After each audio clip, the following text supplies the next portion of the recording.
आइए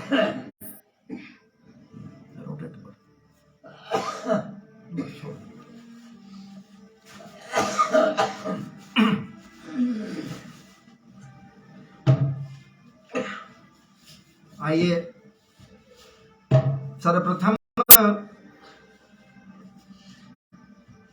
आप समस्त आत्मीय जनों को, अजीज मित्रों को या फिर समस्त भगवत प्रेमाकांक्षी भक्तों को अपनी ओर से मैं खूब खूब स्वागत कर रहा हूं। नमन, वंदन और प्रेमातिरेक से ओतप्रोत अभिनंदन के साथ ही ठाकुर जी के कृपा प्रसाद से आज पुनः आपके समक्ष उपस्थित हुआ हूं और प्रयास करूंगा कल का जो कथा रह गया था यज्ञ पत्नियों पर भगवान कृष्ण वासुदेव के द्वारा जो कृपा की गई, अर्थात यज्ञ पत्नियों के ऊपर जो उनकी कृपा के संबंध में कथाएं आपके समक्ष रखी गईं, उन्हें पूर्ण करने का आज प्रयास मैं करूंगा। और कल मैं आपको बतलाया था कि मेरा ये जो मैं लेकर एकाएक उपस्थित हुआ हूं, ये मेरे एक परम प्रिय हैं, भगवत प्रेमाकांक्षी अजय मिश्रा जी हैं, औरंगाबाद से संबद्ध हैं। उन्हीं के इच्छा अनुसार या निर्देशानुसार इस कथा प्रसंग को आपके समक्ष लेकर उपस्थित हुआ। लेकिन यदि मैं लेकर उपस्थित हुआ भी हूं तो कुछ कहूं, कुछ आपके समक्ष रखूं, इसके पूर्व आइए दो क्षण के लिए भगवान नाम का संकीर्तन किया जाए। और महाराज जी, ये तो द्वापर की बात होगी। जिन कथाओं को मैं आपके समक्ष लेकर उपस्थिति अपना दर्ज करूंगा या कर रहा हूं, लेकिन अभी तो मैं आपको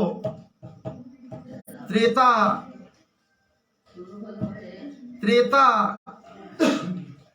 के अनुसार भगवान राघवेंद्र सरकार के नाम का ही संकीर्तन करना चाह रहा हूं।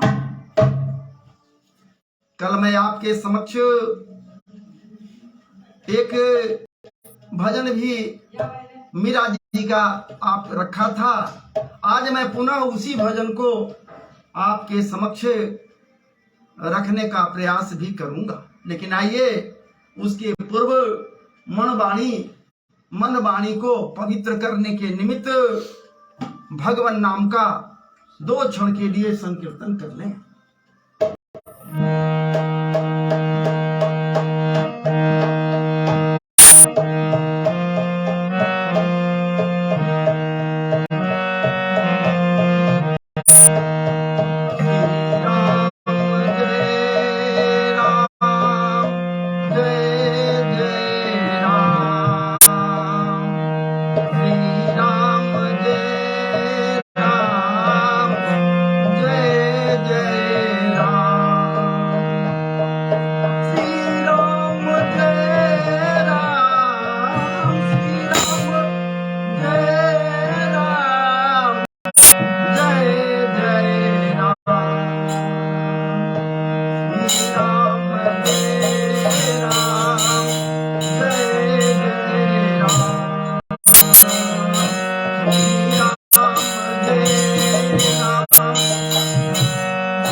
पायो मैंने राम रतन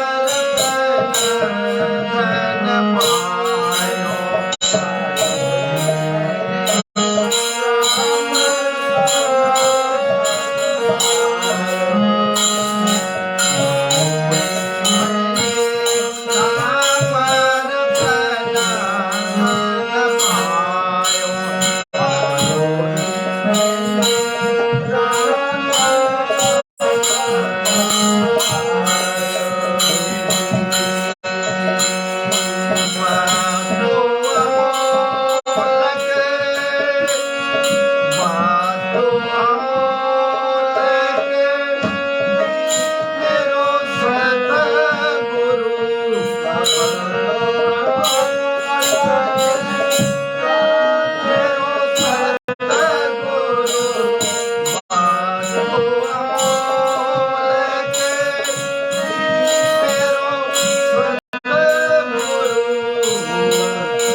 जस गायो, मायो मैंने राम रतन धन पायो। पायो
मैंने राम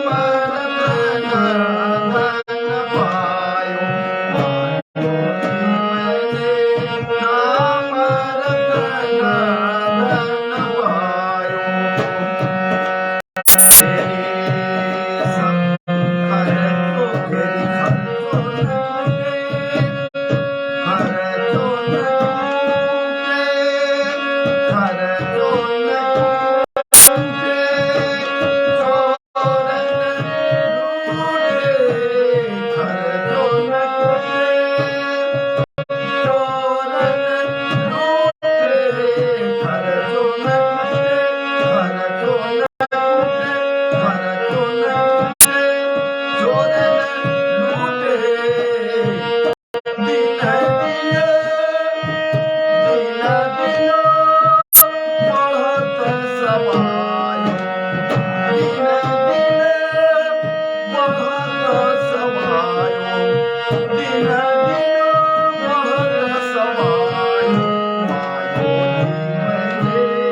अब महाराज जी भगवान नाम का संकीर्तन करने के पश्चात मन वाणी की पवित्रता के बाद अब आपके समक्ष कुछ कहूं उसके पहले गणनायक का बंधन जरूरी है या फिर गुरु वंदना बहुत जरूरी है। आप लोग मेरे साथ ही गुनगुनाएं। गुरुदेव को प्रसन्न करने के निमित्त गुरुर् ब्रह्मा गुरु विष्णु गुरुदेवा महेश्वरा गुरु साक्षात् परब्रह्मा तस्मै श्री गुरुवे नमः। तस्मै श्री गुरुवे नमः। अखण्डमण्डलाकारं व्याप्तं येन चराचरं तत्पदं दर्शितं येन तस्मै श्री गुरुवे नमः।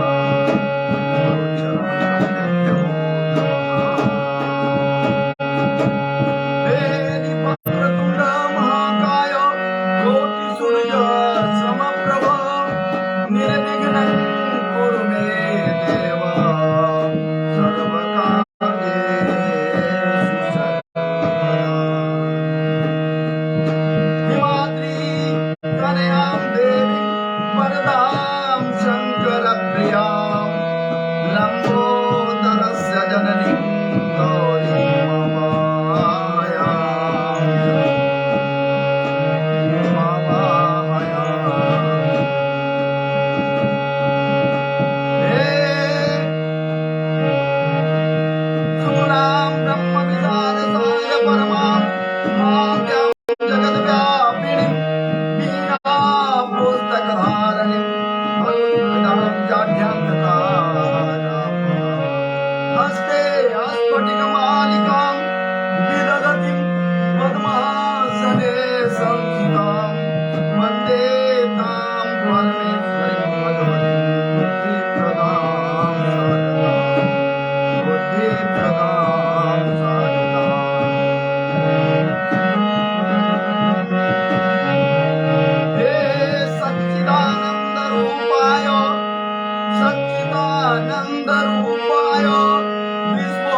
अहो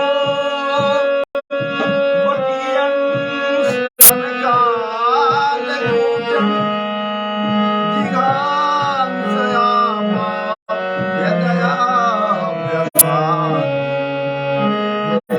कविन्धा योजितां तपोन्यं गङ्गादयालं शरणं व्रजेम गङ्गादयालं शरणं व्रजेम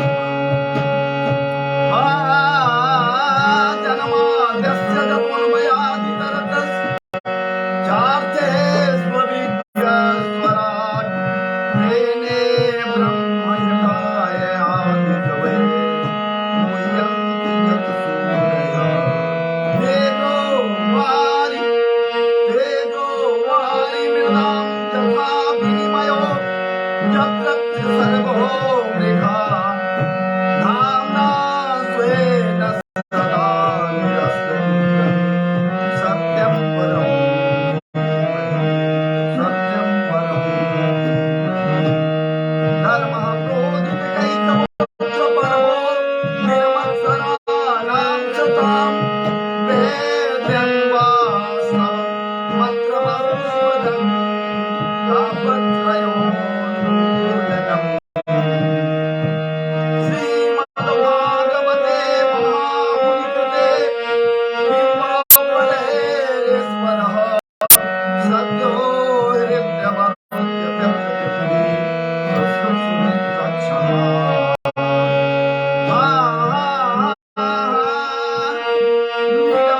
निगमकल्पतरोर्गलितं फलं निगमकल्पतरोर्गलितं फलं सुमुखादं द्रवसन्नितं पिबत भागवतं रसमालयं मुहुरो रसिका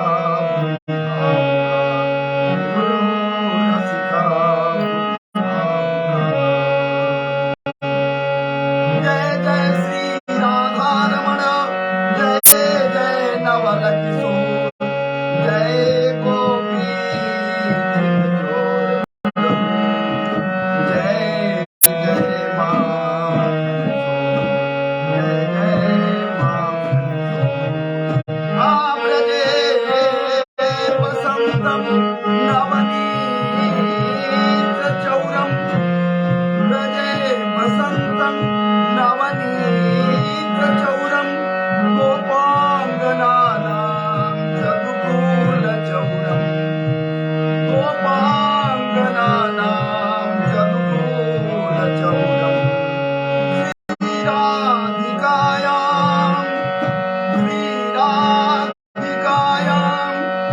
हृदयस्य चौरं चौराग्रगण्यं पुरुषं नमामि चौराग्रगण्यं पुरुषं नमामि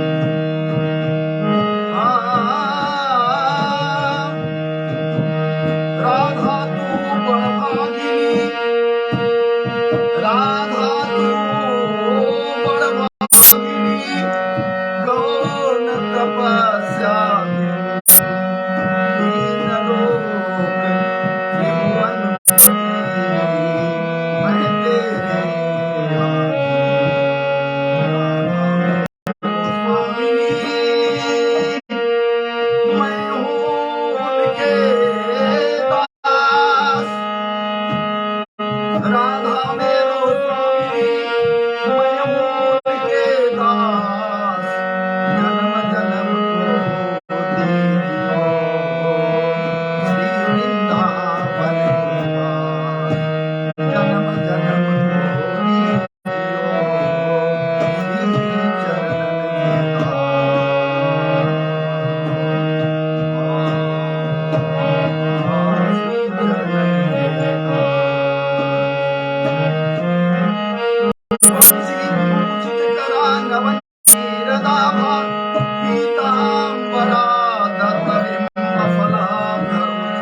श्री राधे, जय जय श्री राधे, जय जय श्री राधे। भागवत जी भगवान की जय, भागवत महापुराण की जय, व्यासदेव महाराज की जय, श्री सुखदेव जी महाराज की जय, परीक्षित जी महाराज की जय, शौनकादि समस्त ऋषियों की जय, सनक सनंदन सनातन सनत कुमार की जय, नारद जी भगवान की जय, सब भक्तन की जय, सब संतन की जय, सब देवन की जय, सब लोगन की जय, संत समाज की जय, भक्त समाज की जय, समस्त के समस्त ग्रामवासियों की जय, समस्त के समस्त मातृशक्तियों की जय, समस्त के समस्त बाल वृंदों की जय, समस्त के समस्त श्रद्धेय वृद्ध जनों की जय, जय सीताराम, हर हर महादेव, जय जय श्री राधे, जय जय श्री राधे, जय जय श्री राधेश।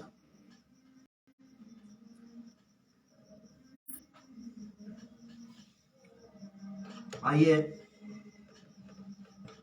मनवाणी की पवित्रता जरूरी होती है।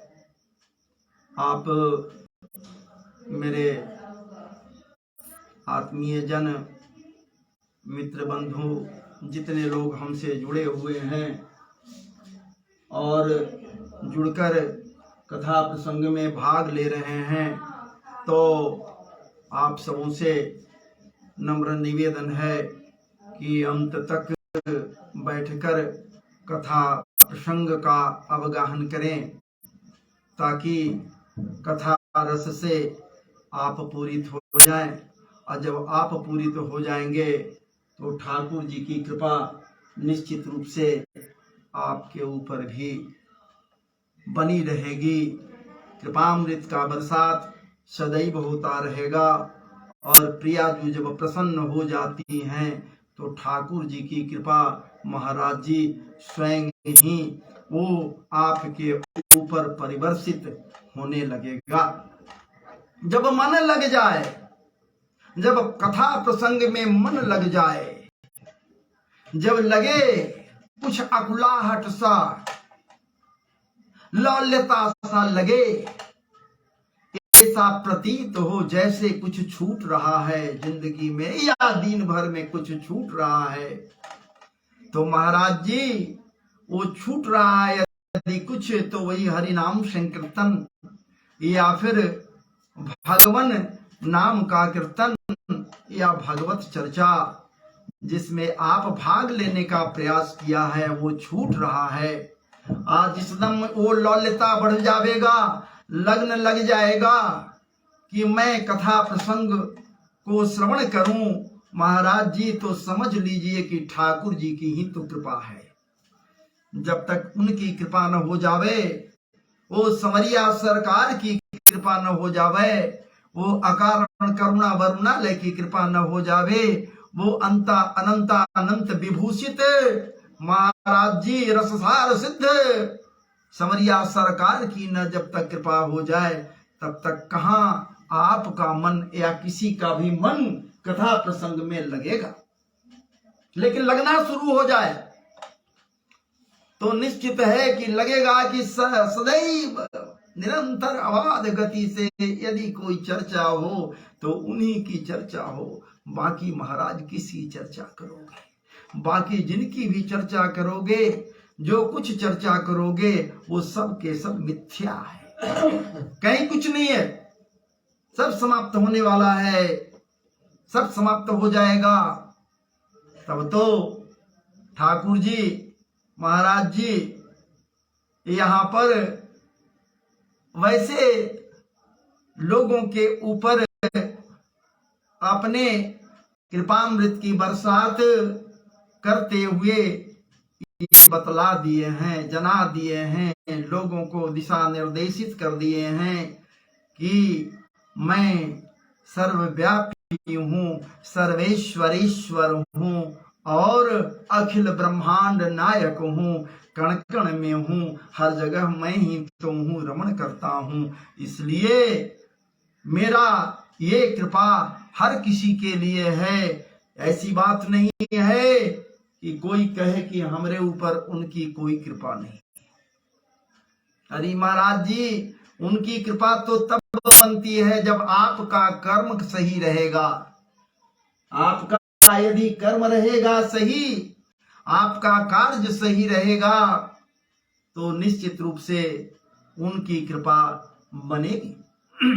संस्कार बन जाएगा, संस्कार संपन्न हो जाएंगे, और जब संस्कार संपन्न हो जाएंगे तो निश्चित रूप से आपका जीवन बदल जाएगा, आपका दिनचर्या बदल जाएगा। और जब आपका दिनचर्या बदल जाएगा तो ये मानकर चलिए महाराज जी कि आपके पूरे परिवार का दिनचर्या ही बदल जाएगा। उनका रहन सहन बदल जाएगा। पूर्व के वीडियो में मैं स्पष्ट किया हूं कि शौचाचार जरूरी है। शौचाचार यानी कि शुद्धिकरण यदि कर लिया जाए, मन वाणी की शुद्धि के लिए हम लोग भगवान नाम का संकीर्तन करते हैं, और शरीर की शुद्धि के लिए न जाने कितने कितने आप उपाय करते हैं, लेकिन हृदय की शुद्धि के लिए तो एकमात्र वही है और कुछ नहीं। तस्मात् परम किंचन मनः शुद्धि विद्यते। मन की शुद्धि के लिए और कहीं कोई उपाय नहीं है, एकमात्र वही उपाय है। बस उसी उपाय में लग जाना है। आप विचार कीजिए, ये विचार कीजिए। पूर्व के कथा प्रसंग में, कल के कथा प्रसंग में मैं इस बात को रखा था कि क्षुधा पीड़ित हैं ये गोप ग्वाले, जो ठाकुर जी के परिकर हैं, मित्र मंडली हैं, ये सब के सब सखा हैं उनके। और महाराज जी ये सब थक भी गए हैं, थके हुए हैं, भूखे हैं सब के सब। यही नहीं बल्कि कृष्ण और बलराम भी, श्री कृष्ण और बलराम भी भूख से क्षुधा से पीड़ित है, नहीं है सो बात नहीं है। ये क्षुधा तृष्णा से ये भी हैं, पीड़ित हैं। इसीलिए तो ये लोग दोनों भैया ने अपने सखाओं को ब्राह्मणों के पास भेजिन सबसे पहले, लेकिन वहां असफलताएं हाथ लगी। भोज्य सामग्री कोई कुछ नहीं दिया। नहीं देना क्या महाराज जी, ये अनुनय किहिन विनय किहिन, यहाँ तक कहिन कि हमें ठाकुर जी भेजिन है, उनके बड़े अग्रज बलराम भैया भेजिन हैं, तो आप भोज्य सामग्री हम सबों को दीजिए। गोचारण के मध्य हम लोग दूर तक चले गए थे और थक भी गए हैं, भूख से हम लोग पीड़ित हैं, तो क्षुधा की शांति के लिए आप निश्चित रूप से हम लोगों को ये आप दीजिए। हम लोगों को क्षुधा के शांति के लिए कुछ अन्न हो तो आप दीजिए, चाहे भात ही बच गया हो वही दे दीजिए, या भोज्य पदार्थ आप यज्ञ कर रहे हो तो आप के यहाँ यज्ञ में अनेक भोज्य पदार्थ आए हुए हैं, तो उसमें से आप हम सबों को दीजिए ताकि हम लोग क्षुधा का शांति कर सकें। और इस प्रकार से ये अनुनय किहिन विनय किहिन कहिन, लेकिन ये भूदेव महाराज जी, भूदेव इनको कहा जाता है। ये धर्मज्ञ हैं, धर्म के मर्यादा को नहीं समझते हैं, धर्म को मान्यता नहीं देते हैं, और धर्म यूं ही बड़बड़ाते हैं। कोई विद्वान हो जाए इसका मतलब वो धार्मिक हो, ये कोई जरूरी नहीं है। विद्वान होना, धार्मिक होना, ये दोनों में भेद है। विद्वान भले ही हैं वो, विद्वज्जन भले ही विप्रगण हैं, लेकिन धर्म की मर्यादा को वो नहीं समझ रहे हैं, और भूखा को भोजन देने के नाम पर वो हाँ या न कुछ नहीं बोले। अपने कार्य में जुटे रहे, यज्ञ आदि कर्म में जुटे रहे, और जब यज्ञ कर रहे हैं तो उसी में जुटे रहे, और जब उसमें जुटे रहे तो महाराज जी आप समझ लीजिए तो वो यज्ञ आदि कर्म कर रहे हैं तो उसी में जुटे हुए रह गए, लेकिन हाँ या न का कोई हिसाब नहीं दिए। इस तरह से महाराज जी वो असफलताओं को लिए हुए ठाकुर जी के पास पुनः चले गए। पूर्व के वीडियो में मैं आप सबों को ये बतलाने का प्रयास किया था। कुछ कुछ इधर उधर से आवाजें आ रही हैं, आपको डिस्टर्ब कर रहा है, आपको डिस्टर्ब कर रहा है, ये आवाज डिस्टर्ब कर रहा है, लेकिन खैर क्या कीजिएगा। अब उसके बाद ठाकुर जी कहीं कि तो एक काम करो, उनके पत्नियां हैं या उनके घर की वो लक्ष्मियां हैं, वो औरतें हैं, महिलाएं हैं, माता और बहनें हैं, आप उनके पास जाओ और निश्चित रूप से वहां से आपको असफलता हाथ नहीं लगेगी, आप सफल हो जाओगे और निश्चित रूप से आपको वहां से भोज्य सामग्री या जो कुछ भी होगा आपको प्राप्त होगा। ठाकुर जी इस बात को समझ रहे, अंतर्यामी हैं, मन की बात को समझते हैं, इसलिए कि यहाँ कहा भी गया है, गोस्वामी जी भी कहीं है कि राम सदा से वक रुचि राखी, वेद पुराण संत सब साखी। ठाकुर जी सब जानते हैं, हर किसी के मन की बात को जानते हैं। उन माताएं और बहनें, वो यज्ञ पत्नियां, उनके मन की बात को ठाकुर जी समझ रहे हैं। तब तो कहीं कि आप एक काम करो, आप वहां जाओ और निश्चित रूप से आप ये निश्चित रूप से आप वहां जाओगे तो असफलता हाथ नहीं लगेगी, और आपको ये जो कुछ भी आप उनसे अनुनय करेंगे, विनय करेंगे, आप उनसे चाहेंगे, अपेक्षा करेंगे, मांगेंगे, भोज्य पदार्थ वो सब के सब वहां मिल जाएगा। और इस प्रकार से जब ठाकुर जी उनको इशारा कीन बतलाए तो एक काम किए, ये सब के सब जो उनके सखा लोग थे, ये लोग वहां गए जहां उनकी पत्नियां हैं, यज्ञ पत्नियां हैं, उनको मानकर चली जाए। यज्ञ करने वाले ब्राह्मणों के वो पत्नियां हैं या परिवार के सदस्य हैं, घर के अंदर घर में वहां पहुंच गए। चूंकि वो लोग भी धर्मनिष्ठ हैं, वो धर्मनिष्ठ हैं, कोई सामान्य नहीं है, वो धर्मनिष्ठ है। तो उस परिस्थिति में ये वहां गए और वही बात वहां कहते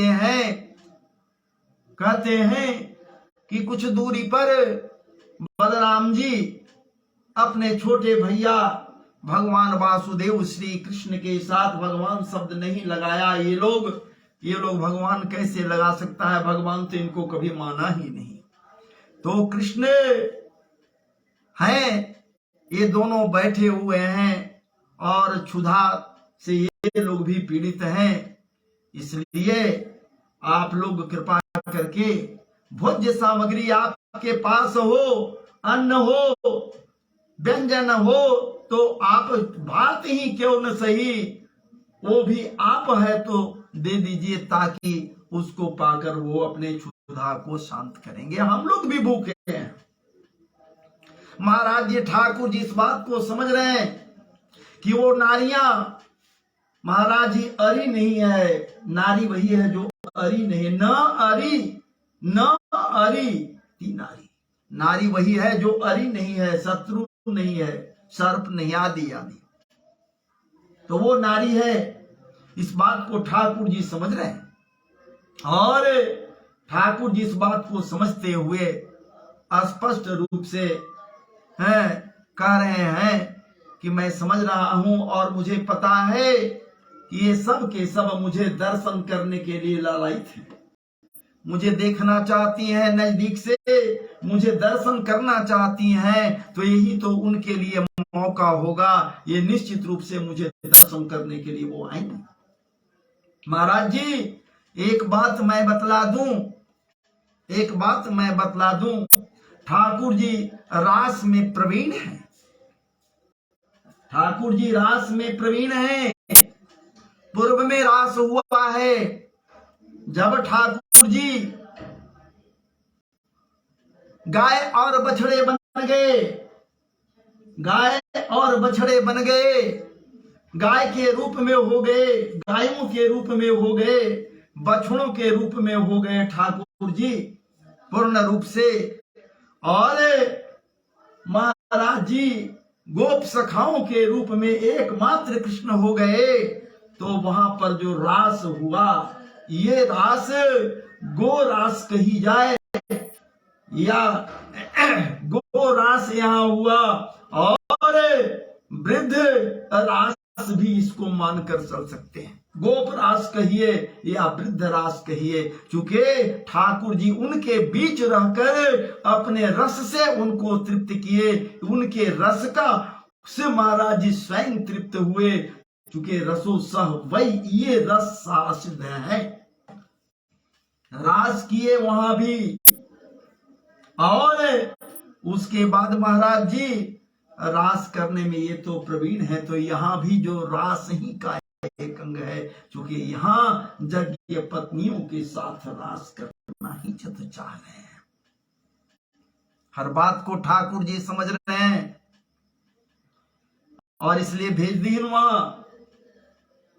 जब वहां उनको जानकारी मिली कि कुछ दूरी पर समरिया सरकार आए हुए हैं, तो फिर कहना क्या है, वो नारियां, वो यज्ञ पत्नियां, वो ब्राह्मणों की पत्नियां या ब्राह्मणों के वो नारी समुदाय प्रसन्न चित्त हो गए, प्रफुल्लित हो गए। क्या बात है। और महाराज जी उनसे कहीं कि आप जाइए, हम लोग आ रहे हैं स्वयं। वहां से वो चल दिए वो लोग जरूर, लेकिन यहाँ वो महाराज जी देखते देखते में तत्पर हो गई, तैयार हो गई, और चांदी के परात में, चांदी के बर्तनों में सुंदर सुखद सुस्वादिष्ट नाना प्रकार के व्यंजनों को भर लिए, जो उनके यहाँ था अंतःपुर में ले लिए। एक नहीं, वहां जितने हैं वो औरतें, जितनी हैं वो पत्नियां, वो सब के सब तैयार हो गईं, और वो लेकर मधुर व्यंजन, सुस्वादिष्ट व्यंजन, नाना प्रकार के व्यंजनों को सजा लिए परात में, और प्रसन्न चित्त होकर खूब भली भांति अच्छे तरह से ढक लिए, ताकि उसके ऊपर कुछ धूल कण न पड़े। लेकर जैसे ही चले घर से, वैसे ही इनके घर के पुरुष वर्ग, इनके घर के, इनके माता पिता आदि जो भी थे पुरुष प्रवर्ग, ये सब के सब रोकने लगे, रोकने लगे। कहीं के लिए ये क्या कर रही हो, ये क्या कर रही हो, कहां जा रही हो, ये लेकर व्यंजनों को? स्वयं कोई है नहीं तेरे साथ जो लेकर जाएगा, उनको चला दिया और तुम स्वयं लेकर जा रही हो। क्या तुझे समझ में नहीं आ रहा है कि तुम नारी हो, अबला हो, ये हमारी पत्नियां हो, हमारे घर का प्रतिष्ठा हो, इज्जत हो, मान हो, मर्यादा हो, और इन सब सारे चीजों को तुम ताक पर रखकर और तुम लेकर चल दी उन लोगों के पास जो बाहर में हैं। महाराज जी और कोई नहीं, ये यज्ञ पत्नियां मथुरा की हैं, ब्राह्मणों की पत्नियां मथुरा मथुरा की हैं। ठाकुर जी इस बात को समझ रहे थे कि मथुरावासी तो यूं ही हमें देखने के लिए बेचैन रहते हैं, इसलिए कि उनको पता हो गया है कि मैं क्या कर सकता हूं, मैं क्या क्या किया हूं। इन बातों के विषय में ये यज्ञ पत्नियां ही भी जान गई हैं, लेकिन अफसोस इस बात के लिए भूदेव वो ब्राह्मणों को ये नहीं पता कि मैं कौन हूं और क्या हूं, मैं क्या किया हूं, इसके प्रति विचार नहीं वो ब्राह्मण लोग कर सके। यज्ञ पत्नियां इस बात को समझ गई कि 6 दिन के जब वो छौने थे तो पूतना नामक भयंकर राक्षसी को ये मार दिए, ये समाप्त कर दिए। ये न जाने कितने राक्षसों बकासुर को महाराज जी चोंच पकड़कर चीर दिए, फाड़ दिए। तृणावर्त को महाराज जी क्या बात है, गला दबाकर पटक कर मार दिए। इतना ही नहीं, धेनुकासुर को पछाड़ कर मारे ये लोग। इतना ही नहीं, कालीदह में काली नाग को नाथ दिए, वहां उस कालीदह को छोड़ने के लिए मजबूर कर दिए, वहां से चला दिए।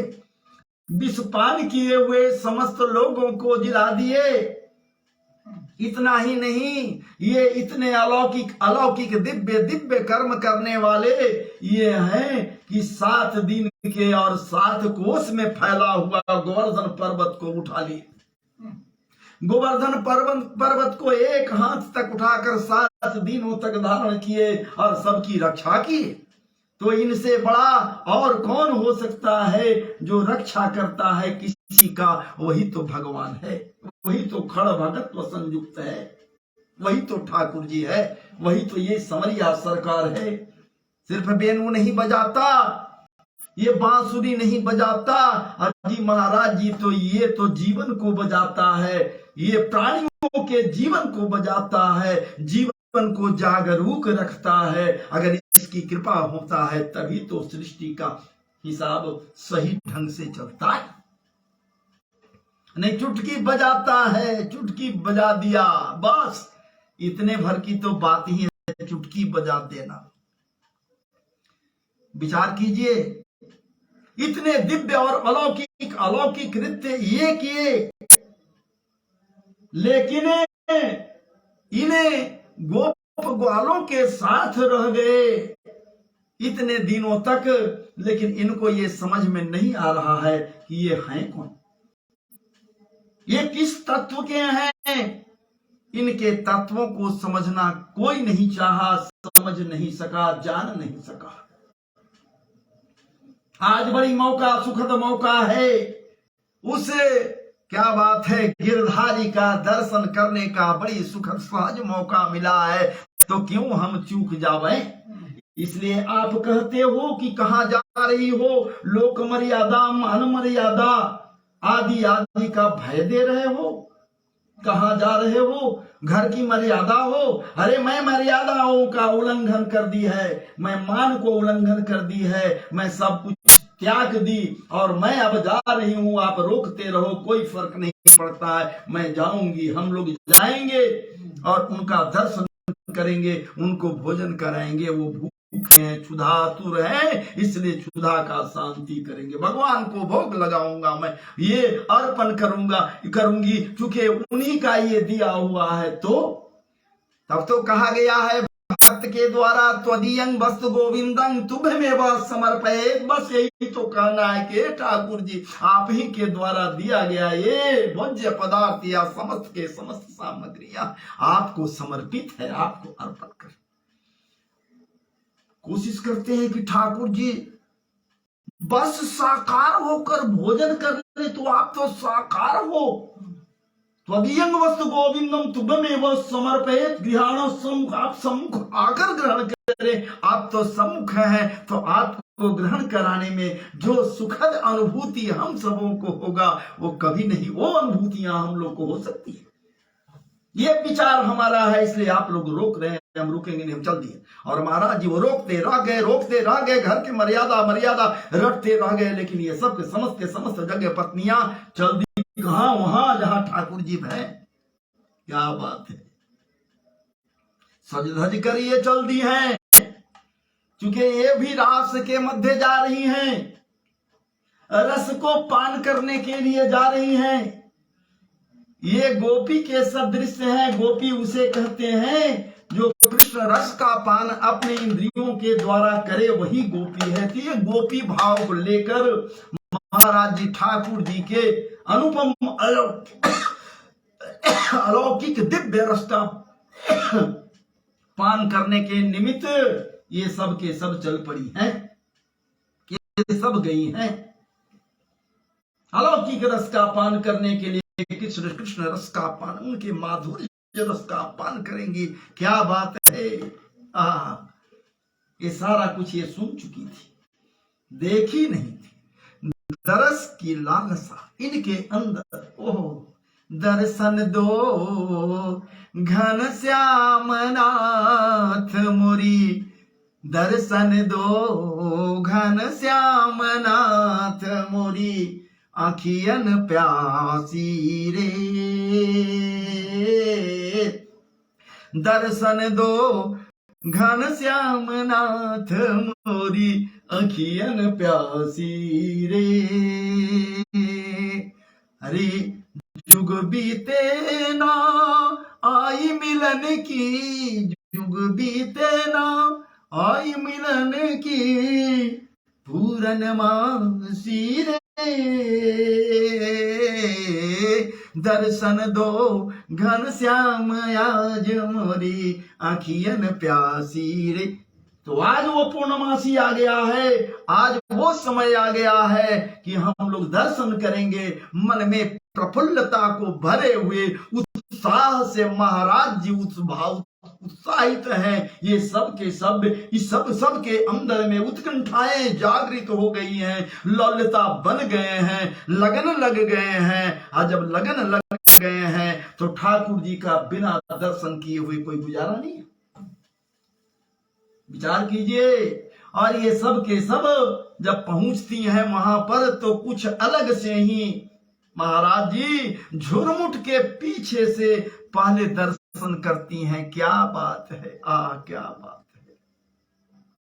उस अलौकिक, उस दिव्य सौंदर्य संपन्न ठाकुर जी को जब देखती है ये यज्ञ पत्नियां तो मुग्ध हो जाती हैं। क्या अलौकिक छटा है, क्या अलौकिक शोभा है महाराज जी। ये आच्छादित हैं पीतांबर से। महाराज जी बनमाला इनके घुटने से नीचे तक लटके हुए हैं। और तो और ये मयूर पिच्छ को अपने महाराज जी मस्तक के ऊपर में केशाभूषण के मध्य में ये मयूर पिच्छ को धारण किए हुए हैं। और मयूर पिच्छ ही नहीं है, महाराज जी ये वेणु को लिए हुए हैं अपने हाथों में। जदा कदा जब कभी अधरण पर पधराते और ये बजाने भी लगते ये ठाकुर जी। और इतना ही नहीं महाराज जी, इनके अंग प्रत्यंग जिधर नजर गई उन पत्नियों का वहां देख रहे हैं कि अनेकों प्रकार के, क्या बात है, रंगों से कुछ न कुछ अपने अंगों पर ठाकुर जी बनाए हुए, एक नट के भांति, एक मदारी की भांति। क्या बात है। और अनेकानेक सुंदर सुंदर कोपलों से ये सुंदर सुंदर आभूषण बना करके अपने अंगों को सुसज्जित किए हुए हैं। अनेकानेक दिव्य दिव्य पुष्पों को महाराज जी परिधान के ऊपर अर्थात अपने अंगों के ऊपर रत्नों के जगह पर ये अवस्थित किए हुए हैं। सुंदर सुवासित सुगंधित पुष्पों को अलौकिक श्याम शमरिया ठाकुर जी को जब ये गो देखती हैं यज्ञ पत्नियां तो देखकर मुग्ध हो जाती हैं। क्या बात है, मुग्ध हो जाती हैं, मुग्ध हो जाती हैं। अनेकों भाव हैं इनके अंदर में। कोई कुछ सोचती है, कुछ सोचती है, कोई कुछ सोचती है। महाराज जी ये कोई बात नहीं है कि ये यज्ञ पत्नियां सिर्फ नवजौना ही गई थी वहां पर। सारे उम्र के भी लोग थे, ये ब्राह्मणों के परिवार, ये सब जो गए थे, कोई जिस भाव से जो उनको विचार किया, सोचा ठाकुर जी उसी भाव से तो उनको प्राप्त होगा। ये ठाकुर जी के निकट गई, क्या बात है, श्रद्धा संपन्न हो गई। और ठाकुर जी के पास जाने के पश्चात नाना प्रकार के व्यंजनों को श्रद्धा संपन्न होकर उनके आगे परोस दी। नाना प्रकार के व्यंजन, एक से एक व्यंजन जो उनके पास था उसको परोस दी वहां पर ठाकुर जी के पास में, क्योंकि ये सुनी थी ठाकुर जी के लीलाओं के विषय में। श्रुत्वाच्युतमुपायातं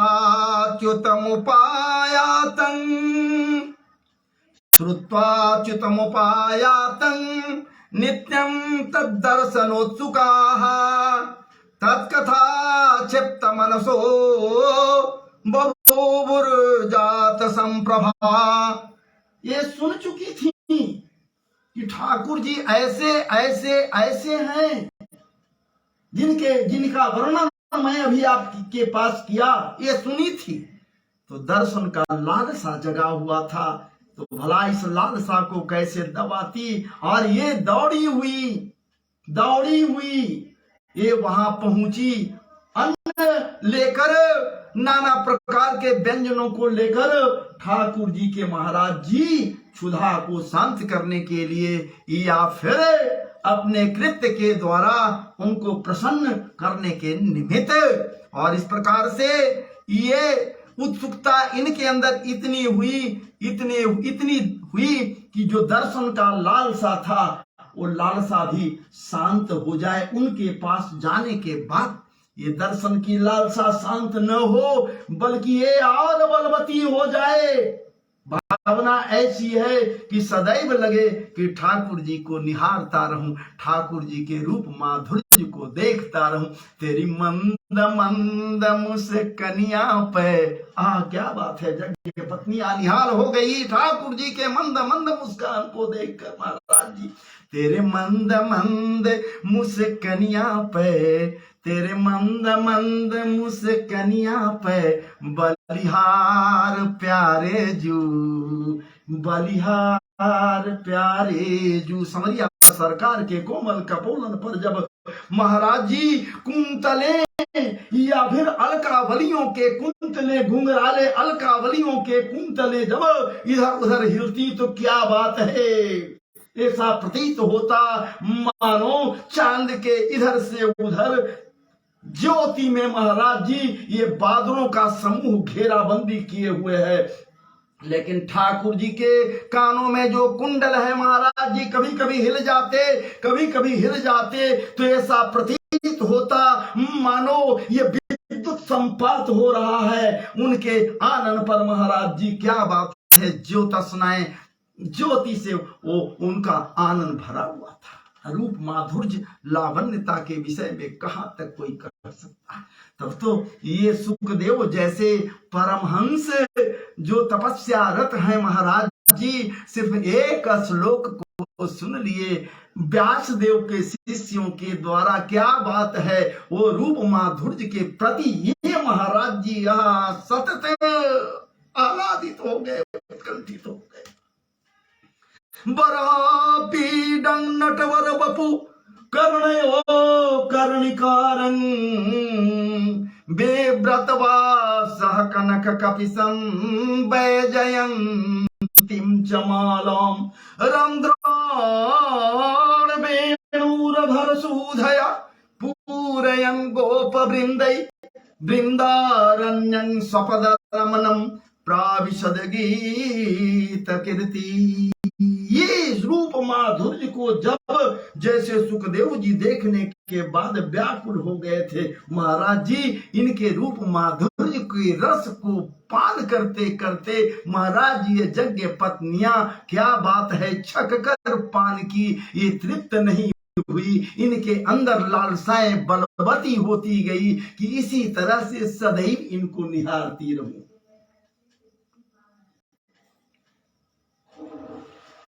दे दिए। वहां जाने के पश्चात नाना प्रकार के व्यंजनों से भरे हुए थाल को रखे और दोनों भाई छक्कर भोजन किए।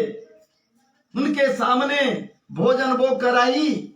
तब ठाकुर जी कहें कि अब क्या करेगी, अब तो आप बड़ी अच्छा बहुत ही सुंदर कार्य किया, आप धर्म की मर्यादा को समझने में प्रवीण हैं, आप पत्नियां हैं, और जब आप पत्नियां हैं, यज्ञ पत्नियां हैं, ब्राह्मण भूदेवों के पत्नियां हैं, तो आपसे ज्यादा श्रद्धा संपन्न और कौन हो सकता है। आप श्रद्धा संपन्न होकर जिस प्रकार से हम दोनों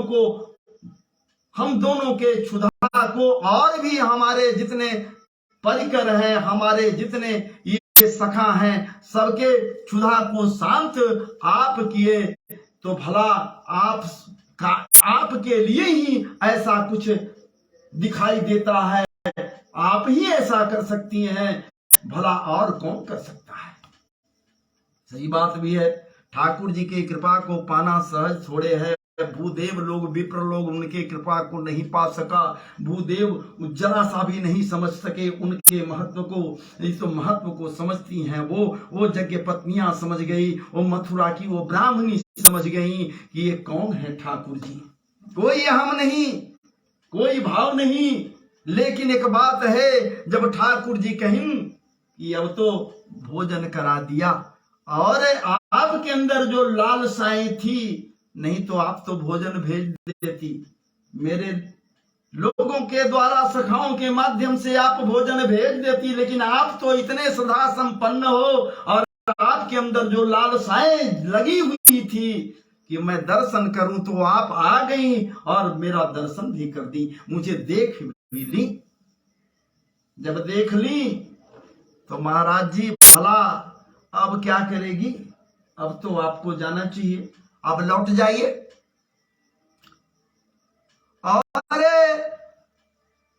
तब ये कहती हैं गोपी, ये यज्ञ पत्नियां कि ठाकुर जी आपके लीला के विषय में हम लोग सुन चुकी थी, अनेकानेक बातों को श्रवण किया, सुना। सुनने के पश्चात मन में लालसा जगी कि भला आपका दर्शन कैसे न करूं, इसलिए और आपका दर्शन किया।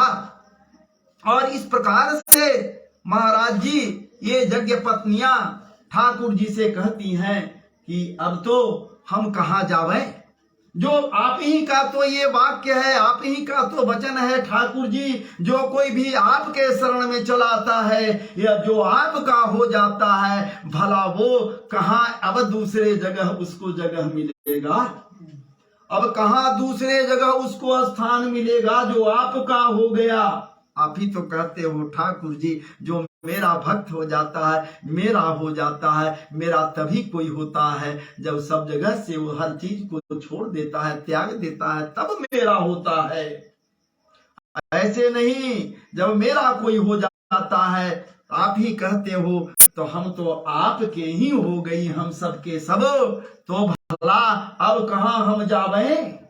जब घर में हमारे पुरुष प्रवर्ग हम लोगों को रोकते रह गए, मान मर्यादा के विषय में धमकियां देते रह गए, प्रतिष्ठा चला जाएगा, ये होगा वो होगा, आप मान मर्यादा को त्याग कर प्रतिष्ठा, हम ब्राह्मणों के प्रतिष्ठा को त्याग कर घर से बाहर जा रही हो, कदम निकाल रही हो, तो हम तो कदम निकाल कर आपके शरण में आ गए ठाकुर जी। अब आप ही बताओ, क्या हमको दोबारा वो अपने यहाँ रखेंगे, हमको वहां जगह देंगे? हमें तो नहीं लगता कि हमें वहां दोबारा जगह मिलेगा, इसलिए हम वहां कैसे जा सकते हैं। ठाकुर जी क्या बात है, लीलाधारी है। ठाकुर जी कहीं कि अरे यज्ञ पत्नियां, अरे आप घबराओ नहीं, आप घबराओ नहीं, आपको कहीं कोई कुछ नहीं कहेगा। आप जब हमारी हो गई, आप जब मेरे शरण में आ गई, मैं आपको स्वीकार कर लिया, तो जब भगवान, जब कृष्ण ने आपको स्वीकार कर लिया, तो भला दुनिया समाज आपको न स्वीकार करेगा, ऐसी बात नहीं है। देखिए अनुग्रह, ठाकुर जी का अनुग्रह यही होता है, उनके शरण में चला गया, उनका जो हो गया उसको कहीं किसी से भय नहीं होता है। महाराज जी आप भी उनके शरण में चले जाओ, अनुग्रह पालो, उत्तम कीर्ति करो, उत्तम उत्तम कार्य में लग जाओ, ताकि समाज का संस्कार बन जाए। ठाकुर जी की बात को याद रखो, आप सब के सब जो लोग श्रवण कर रहे हो, ठाकुर जी की बात को याद रखो, भूलो नहीं। जो मेरे शरण में चला आता है, जो मेरा हो जाता है, उसको कहीं किसी से भय नहीं होता है, क्योंकि वो संस्कार संपन्न हो जाता है। तो अपने संस्कार को बना न लो, अपने रहन सहन को न ठीक कर लो, अपने वातावरण आसपास के वातावरण को न ठीक कर दो, अपने घर के परिवार को भी ठीक न कर दो, अपने बाल बच्चे छोटे छोटे जो नन्हे मुन्ने हैं उनको न आप उत्तमोत्तम चीज सिखलाओ, रहन सहन की बात उनको न बतलाओ, क्योंकि आप जो करोगे, आपका जो कृत्य होगा उसी के अनुरूप वो भी चलेंगे। तो आप उत्तमोत्तम कर्म यदि करोगे तो निश्चित रूप से वो आपके घर के बच्चे भी आप जो कर रहे हो उसको सीखेंगे। और जब गलत काम करोगे, गलत काम में लगे रहोगे, महाराज जी कभी इसका शिकायत, कभी उसका शिकायत, कभी उसका चुगली, कभी उसका चुगली, कभी उससे लड़ाई, कभी उससे झगड़ा, कभी घर के लिए झगड़ा, कभी वातावरण के लिए झगड़ा, कभी किसी चीज के लिए झगड़ा लड़ाई करते रहोगे, तो बच्चा जो आपके घर में है वो घर के बच्चे भी इसी बात को सुनेंगे, समझेंगे, परखेंगे नहीं, वो समझ लेंगे और समझ लेंगे कि बस हमारे जो घर में जो गार्जियन हैं, पिता हैं, चाहे जो हैं, ये कृत्य करते हैं, तो हम लोग को भी यही करना चाहिए। आप यदि महाराज जी गलत कोई भी कृत्य कर रहे हो, झूठ बोल रहे हो, मिथ्या भाषण कर रहे हो, वो भी झूठ बोलना शुरू कर देंगे, प्रारंभ कर देंगे, खूब झूठ बोलेंगे, खूब झूठ बोलेंगे। आप सत्यवादी बनोगे, वो भी सत्यवादी बनेगा, निश्चित रूप से सत्य संकल्पित वो होगा। आप गंदा कार्य करोगे तो निश्चित रूप से वो भी गंदा कार्य करेगा। आप जैसे करोगे बस उसी हिसाब से वो भी करेगा, और निश्चित रूप से जब वो करेगा तो संस्कार उसका नहीं बनेगा। आप निश्चित रूप से आपकी दिनचर्या होनी चाहिए कि प्रातः काल उठ जाओ, उठने के बाद शौचादि कर्म से निवृत्त होने के बाद, ठाकुर जी का नाम संकीर्तन करने के बाद कुछ भी करो तो उत्तमोत्तम कर्म करने के लिए, घर के कार्यों को करने के अतिरिक्त उत्तम से उत्तम कार्य में यदि लग जा रहे हो, तो आपका बालक, आपके घर का वो छोटा मोटा बच्चा जो भी है, वो ध्यान से देखेगा कि मेरे पिता, हमारी माता क्या कर रही है, और उसी को वो पान करेगा और उसी को सीखेगा। इसलिए ठाकुर जी कह रहे हैं यहाँ पर कि आप संस्कार संपन्न हो, हे देवियां, आप संस्कार संपन्न हो, इसीलिए आपका ये घर भी अब संस्कार संपन्न हो जाएगा। इसलिए कि मेरे शरण में जब तुम आ गई, हमारी हो गई, तो तेरा संस्कार बदल गया, तुझे सम्मान मिलेगा, समाज में स्थान मिलेगा, समाज तेरे प्रति जागरूक हो जाएगा। नहीं होगा सो बात नहीं है। इसलिए अब ये मत कह तू कि अब तो हम लोग का जीवन समाप्त है, जब आप हमें नहीं रखोगे, आप हम अब घर नहीं जाएंगे, अब यहाँ से जाकर सन्यासी बन जाएंगे, साधु महात्मा बन जाएंगे, और साधु महात्मा बनकर अपने बाकी जिंदगी को बिता देंगे। अब मैं अपने पति और पुत्रों के बीच में मैं नहीं जाऊंगी, हम लोग नहीं जाएंगे। ये जो कह रही हो ये उचित नहीं होगा, ये तर्क संगत नहीं होगा, ये पलायनवादी दृष्टिकोण हो जाएगा, और पलायनवादिता मेरे भक्तों को शोभा नहीं देता। जब आप मेरे आश्रय में आ गई, आप मेरे शरण में आ गई, तो अब आप निर्भीक हो जाइए, अपने घर जाइए, और घर जाकर अपने पति पुत्र या समाज के बीच जाइए, आपको प्रतिष्ठा मिलेगा। ठीक इसी प्रकार से महाराज जी कभी से रंध्री को, कभी ओ कुबड़ी कुब्जा, क्या बात है, ठाकुर जी बाद में, हालांकि अभी तो यही हैं, अभी गए हैं कहाँ, लेकिन कहेंगे उससे भी, कुब्जा को कहेंगे इस बात को निश्चित रूप से। लेकिन अनंत विभूषित हैं, अनेक बार लीलाएं किए हैं, ये समा बार बार आते गया है, तो वो बार बार जब आया है तो उसे भूल नहीं सकता, कोई याद रखता है। तब तो वो सरेंद्री, वो कुब्जा को ठाकुर जी कभी इस बात के लिए कहीं कि अरे कुब्जा तू घबरा मत, तू जो कह रही हो कि आप इतना अनित्य सुंदरी हमें बना दिया ठाकुर जी, ये दिव्य स्वरूप मेरा मुझे दे दिया, तो मुझे भय है कि मैं समाज में कैसे चलूंगी, जहां जाऊंगी लोग उंगली उठाएंगे या मुझे बुरे नजर से देखेंगे। इससे आप घबरा मत, आप जब भी कहीं जाओगी तो तुझ में मैं दिखूंगा उसे, इसलिए जब मैं दिखूंगा तो तेरे प्रति उसका विचार गंदा नहीं होगा। इसलिए ऐ यज्ञ पत्नियां, ऐ देवियां, आप एक काम करो, अपने समाज में अपनी पति पुत्र जो भी हैं उनके पास तुम चले जाओ।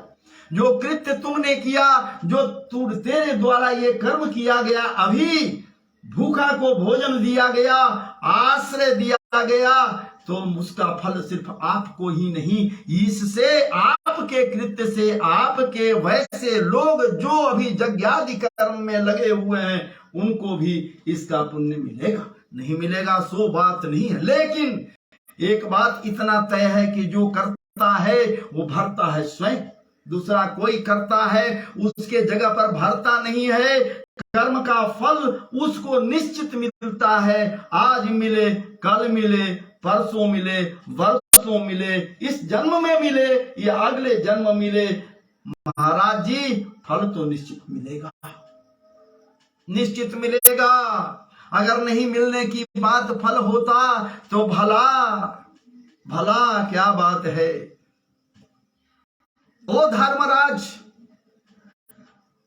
धर्मराज भला मांडव्य ऋषि के श्राप के कारण यहां धराधाम पर विदुर के रूप में होते, विदुर जी के रूप में एक जीवन गुजार देते, मांडव्य ऋषि के श्राप के कारण।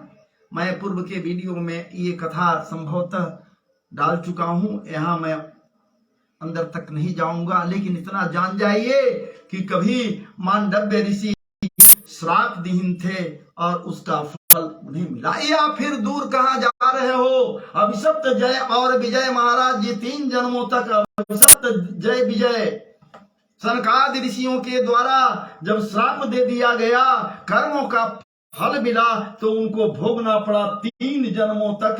प्रथम जन्म में सतयुग में महाराज जी क्या हुए, हिरण्याक्ष और हिरण्यकश्यपु।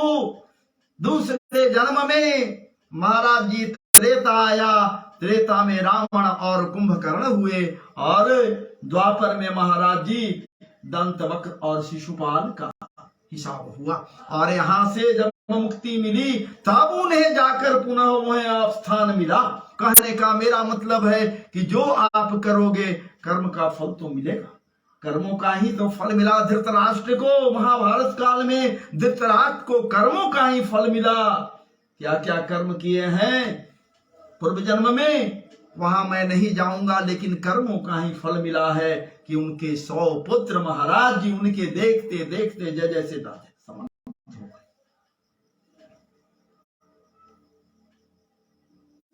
कर्मों का ही फल है, जिसके कारण देवव्रत भीष्म जो थे, जिनको इच्छा मृत्यु का वरदान मिला हुआ था, उनके मौत का कारण बनी वो अंबा जो शिखंडी के रूप में है महाराज जी।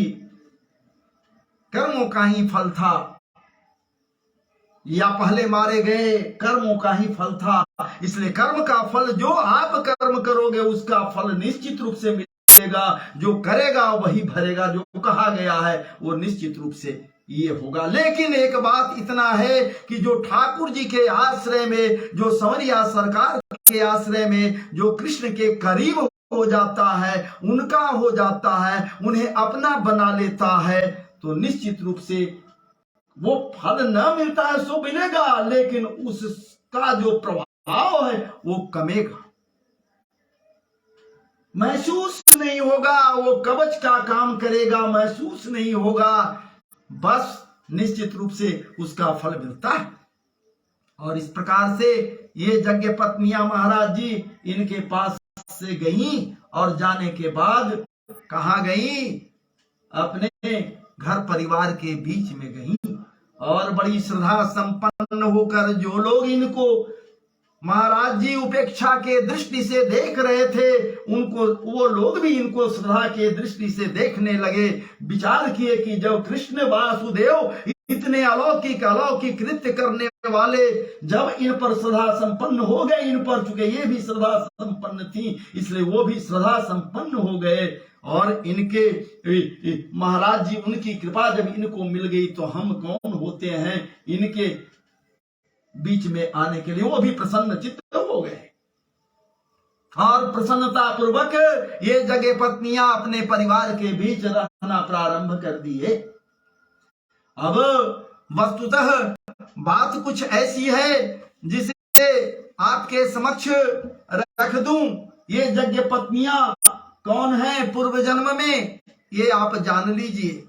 ये यज्ञ पत्नियां ब्रह्म वैवर्त पुराण के अनुसार बतलाया गया है कि पूर्व जन्म में ये कौन थी, क्या थी, ये आप समझ लीजिए, जान लीजिए कि ये यज्ञ पत्नियां पूर्व जन्म में ऐसी घटना घटी थी, कुछ घटना ऐसी घटी थी जिसके कारण ये जो है सो यज्ञ पत्नियां हैं कौन महाराज जी?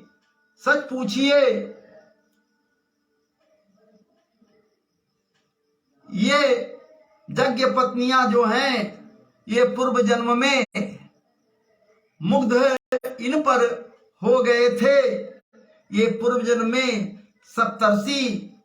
सप्तर्षियों की पत्नियां ये थी। ब्रह्म वैवर्त पुराण के अनुसार सप्तर्षियों की पत्नियां ये यज्ञ पत्नियां थी महाराज जी। और वहां पर इन पर ये अग्निदेव मुग्ध हो गए थे। कौन मुग्ध हो गए थे? अग्निदेव। अग्निदेव इन पर मोहित हो गए थे, मुग्ध हो गए थे। इन पत्नियों पर, इन औरतों के ऊपर, इन नारियों के ऊपर ये अग्निदेव मुग्ध हो गए थे। लेकिन जब जैसे ही सप्तर्षियों को ये बातें पता चली कि ऐसी बात है, हमारे पत्नियों पर गलत निगाह डाले हुए है अग्नि का नजर गलत ढंग से पड़ रहा है हमारे इन पत्नियों पर, तो महाराज जी ये सप्तर्षि हैं, ये लोग अग्नि को महाराज जी अभिशप्त कर दिए, श्राप दे दिए। अरे अग्नि तुम सर्वभक्षी हो जा, अग्नि तू सर्वभक्षी हो जा, जो कुछ तुझ में डाला जाए, जो कुछ तुझे दिया जाए वो सबका भक्षण कर जाओ, अर्थात जला दो। अग्नि का काम क्या है? जला देना। तो अग्नि को श्राप दीन कि जो कुछ भी तुझ में डाला जाए, तुझे दिया जाएगा, वो सब के सब तुम भक्षण करोगे। ये ब्रह्म वैवर्त पुराण के अनुसार है महाराज जी। और उन पत्नियों को, उन नारियों को अभिशप्त करते हुए सप्तर्षि कहीं क्या कहीं से सुन लीजिए कि आप जाओ, अब आप आगे मानव जोनि में जाओगे। आपका जन्म कहाँ होगा? मानव जोनि में जन्म होगा। यज्ञ पत्नियों के रूप में, यज्ञ करने वाले यज्ञनिष्ठ ब्राह्मणों के पत्नी के रूप में तुम जाओगी वहां, लेकिन मानव जोनि में जाओगी। क्योंकि सप्तर्षि की पत्नी हो, हमारी पत्नी हो, लेकिन मेरा श्राप अटल है, तुम मानव जोनि में जाओ। और जब द्वापर काल आएगा और जब कृष्ण वासुदेव श्री कृष्ण को जब तुम भोजन भोग लगाएगी, भोज्य पदार्थों का भक्षण कराएगी, तुझ पर जब ठाकुर जी वो कृष्ण कृपा करेंगे, तब तेरा ये श्राप, उस श्राप से तुम मुक्त हो जाओगे और तब तुम वैकुंठ की अधिकारी बनोगी, ऐसे नहीं, तब तुम सप्तर्षियों की पत्नी के रूप में तुम वैकुंठ के अधिकारी बनोगी। लेकिन ये बातें भागवत जी का नहीं, भागवत जी में नहीं आया है, बल्कि ये आया है कहां से? ब्रह्म वैवर्त पुराण का चीज है, जिसे मैं आपके समक्ष रख दिया कि याद रखिए, पुनः एक बार दोहरा दूं, ये यज्ञ पत्नियां और कोई नहीं बल्कि सप्तर्षियों की पत्नियां हैं, और इनके ऊपर एक बार गलत दृष्टि डाल दी थे, गलत नजर से अग्निदेव इनको देखने लगे, नहीं बल्कि उनके साथ उनका संबंध गलत ढंग से होने लगा। नतीजा ये है कि अग्निदेव को श्राप दे दीन, सर्वभक्षी बना दीन, कहीं की सर्वभक्षी बन जा, और अपने पत्नियों को ये श्राप दे दीन, ये सप्तर्षि वर्ग कि तुम लोग मानव जोनि में जन्म लोगे, और वहां जब जाओगे तो द्वापर काल में, जब द्वापर आएगा और द्वापर के अंत में भगवान श्री कृष्ण का कृपा तुझे मिलेगा, तब तुम वैकुंठवासी बनोगे। यहाँ सप्तर्षि का श्राप, महाराज जी श्राप से ये विमुक्त हो गए, ये यज्ञ पत्नियां, और महाराज जी इसके बाद ये वैकुंठ लोक को चली जाएंगी, क्योंकि ठाकुर जी के कृपा पात्र हो गए, तो अब कहां दूसरे जगह है, ठाकुर जी का आश्रय ही तो सब। तो महाराज जी, मैं आपके समक्ष इन बातों को रखा, ठाकुर जी के कृपा का पात्र बनी ये यज्ञ पत्नियां, और मुझे उम्मीद है कि जो टूटी फूटी भाषा में जो कुछ भी आपके समक्ष रखने का ये प्रयास किया, हो सकता है इनमें कुछ अशुद्धियां हों या कुछ भी हो, तो आप कमेंट के माध्यम से टीका टिप्पणी जरूर करेंगे, और कमेंट जरूर करेंगे। कमेंट में राधे राधे करते हुए निश्चित रूप से आप महाराज जी, आप हमारे त्रुटियों पर नजरअंदाज करेंगे। और सबसे बड़ी बात है कि आप जानते हैं, मैं अपने ये लाइव वीडियो को डाल दिया करता हूं अपने चैनल पर जो राग कृष्णा है महाराज जी, डाल दूंगा। आज अनुनय विनय भी मैं किया फेसबुक लाइव से अपने मित्रों, या फिर फेसबुक से अपने मित्रों को भी, कि आप मेरे चैनल को सब्सक्राइब करें कृपा करके, और चैनल का लिंक भी मैं डाल दिया हूं, तो उस लिंक से आप निश्चित रूप से सब्सक्राइब करें। तो आइए, अब यहीं पर मैं विराम लेना चाह रहा हूं, और अब मुझे आप यहां से इजाजत दीजिए, आदेश दीजिए, ताकि मैं पुनः कल आपके समक्ष जो रखूंगा वो कल ही आपको बतलाऊंगा। मैं हो सकता है कल मैं आपके समक्ष इंद्र यज्ञ के विषय में आपके समक्ष रखूं।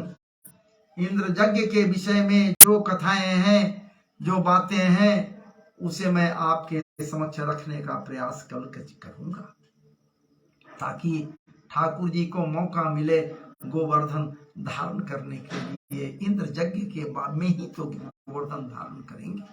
गिरिराज धरण भगवान की बातों को मैं आपके समक्ष रखूंगा। इस तरह से महाराज जी, अब मुझे आदेश दीजिए। तो जय जय श्री राधे, जय जय श्री राधे, जय जय श्री राधे। वृंदावन बिहारी लाल की जय, कृष्ण कन्हैया लाल की जय, गोपाल जी महाराज की जय, गिरिराज धरण भगवान की जय, गोपेश्वर महादेव की जय, राधा रमण लाल जी महाराज की जय, बांके बिहारी लाल जी महाराज की जय, पवन सुत हनुमंत लाल जी महाराज की जय, बजरंग बली की जय, महावीर जी की जय। जय सीताराम, जय जय सीताराम। भागवत जी भगवान की जय, भागवत महापुराण की जय, व्यास देव की जय, सब संतन की जय, सब भक्तन की जय। कथा श्रवण करने वाले के समस्त मित्र बंधु आत्मीय जनों को महाराज जी जय जय जय जय सीताराम। सब संतन की जय, सब लोगन की जय जय सीताराम। इसलिए आइए अब मुझे आदेश दीजिए और अब मैं विराम लूं। और इसलिए महाराज जी अब मैं स्टॉप कर दे रहा हूं।